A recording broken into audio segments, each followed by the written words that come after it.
I need a grave digger.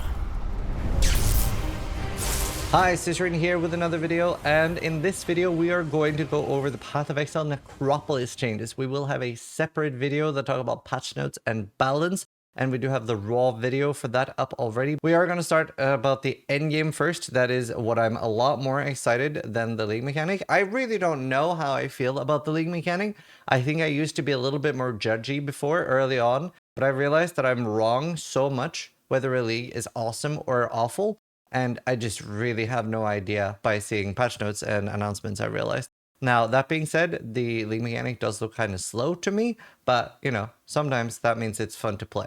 So I miss the mark on that sometimes. Either way, we're going to start with the endgame. That is the most important thing to me, and I've written down a lot of the things that I thought was the most important to talk about here. To start with, the new tier 17 maps, I think that's so cool. It's really funny because even at my last interview with Jonathan, I was saying, like, I really liked map balance the most back in Tempest, where you would mostly be running tier 11s to 13s, and you would get 14s, 15s as a like kind of treat. You wouldn't be permanently running the highest level, and these are kind of going to be like that. Unless you're buying them, you're probably not going to be permanently running tier 17s, and you might not be able to permanently run the ones you get because they might be really hard for your build.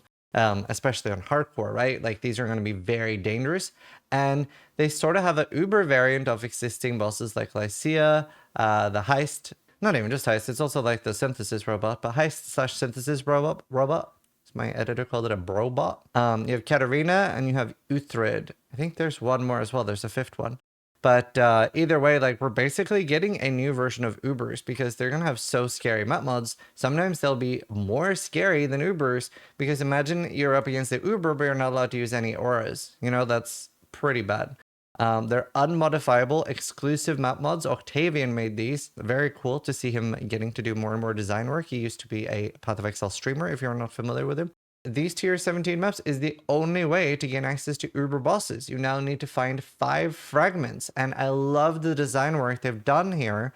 So we've seen a lot of changes with Uber bosses, where now the loot between the normal and Uber bosses are completely separated. Now, if you're wondering why this is done so that, especially on softcore trade league and stuff, you don't feel like you're wasting your time by killing a normal boss, and you don't feel like you only have to farm Ubers. Now there's going to be distinct different reasons to farm normal bosses and to farm Ubers, and they have completely exclusive loot. There are new drops from the Ubers, and there's loads of new drops from the new Ubers. And I love that we're getting new bosses. I do hope that they are basically Uber level. I just, that's the number one thing that's the most exciting for me, and what I was hoping to get the most was like a new set of Ubers. So this is pretty close to that. I'm extremely happy. I don't think I've been this happy for a league or whatever expansion you want to call it in a year, maybe 2. Like, this looks so sick. I do really want to talk about the fact that there's 5 fragments to enter. There's no sides. You don't have to, there's no RNG. You just need 5.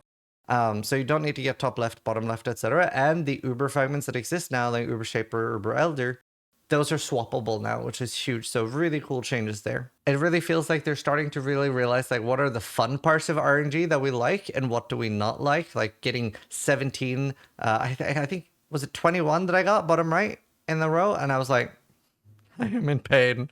And I barely got to do Ubers that league. For the Atlas passive tree, there are some insane changes. I think for a lot of people, this is going to be some of the best changes.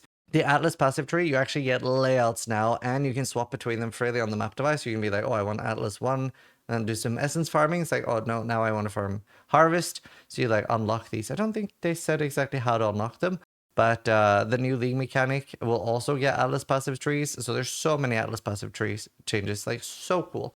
A bunch of new keystones, really interesting ones, like one that gives you 20 additional skill points for the Atlas, but in return, you're not able to use a lot of different things. I think it was Scarabs weren't usable. And the chance to, like, spawn the link mechanic you want has gone up. So I think we'll probably get close to 100% on the link mechanic you want now. Scarabs are changed. Sextons are completely gone. They were like, this is feeling too much like a chore.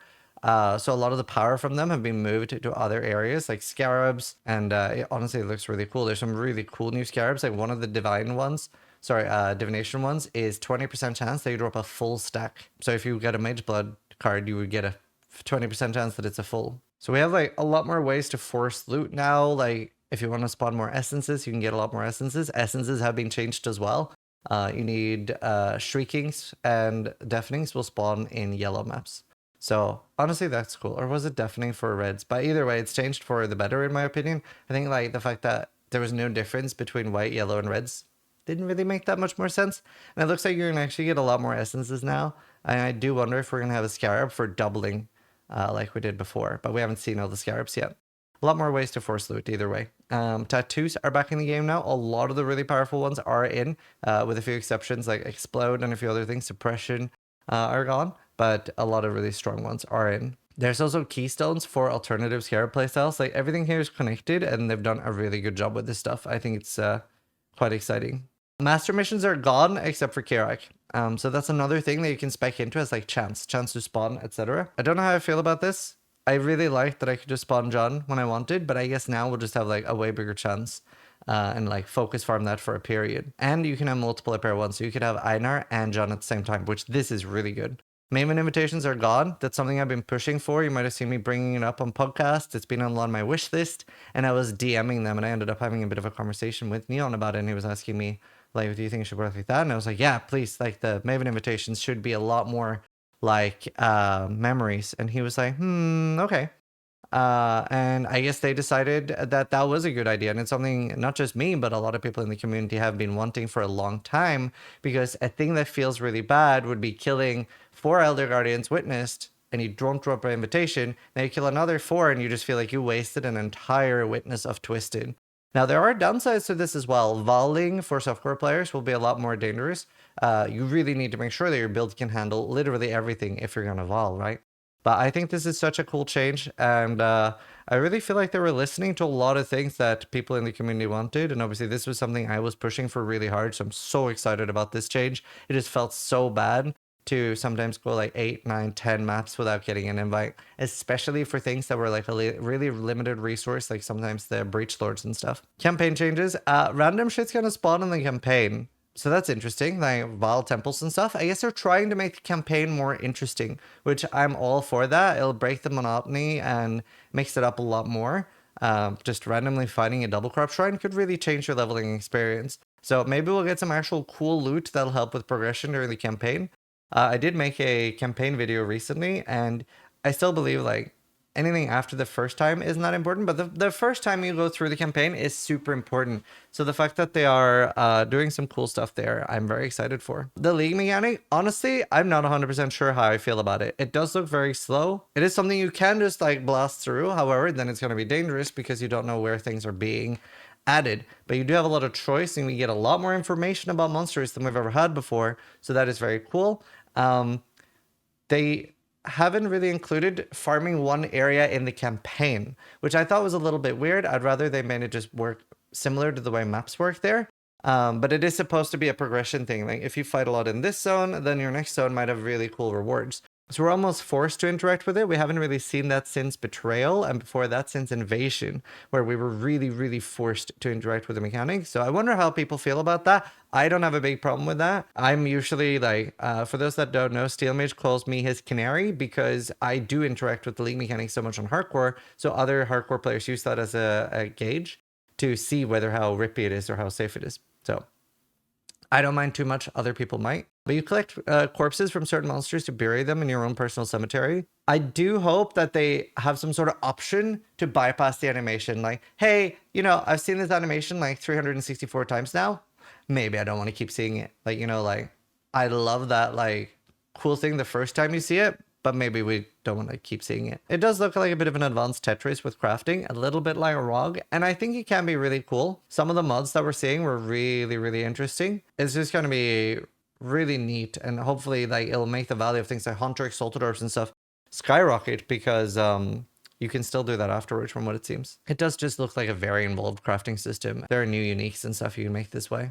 There are new gems. They look cool. Hopefully we'll see like full numbers on them and really try to like work that out, like what's going to be good.